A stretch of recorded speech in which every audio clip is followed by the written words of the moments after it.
വർഷങ്ങളുടെ ഇടവേളയ്ക്ക് ശേഷം മലയാളത്തിൽ ഇതാ ഒരിക്കൽ കൂടി ക്രിസ്തു ചരിത്രം ദൃശ്യ മാധ്യമങ്ങളിലൂടെ നമ്മുടെ മുമ്പിൽ എത്തുന്നു.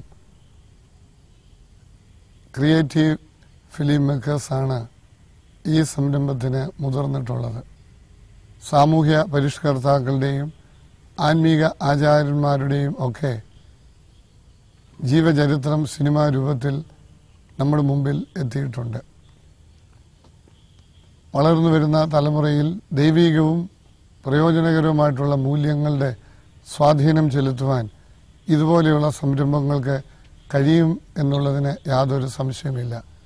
കാലം കഴിയും തോറും വേദപുസ്തക വ്യാഖ്യാനങ്ങൾക്ക് തന്നെ പുതിയ പുതിയ മാനങ്ങളും കണ്ടെത്തിക്കൊണ്ടിരിക്കുന്ന കാലഘട്ടത്തിൽ ഒരു പുതിയ രൂപത്തിലും ഭാവത്തിലും ക്രിസ്തു ചരിത്രം ഇടയൻ എന്ന സിനിമയിലൂടെ നമ്മുടെ മുമ്പിൽ എത്തുന്നു.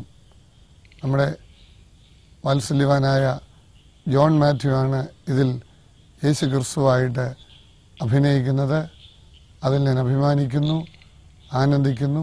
എല്ലാ ആശംസകളും നേരുന്നു.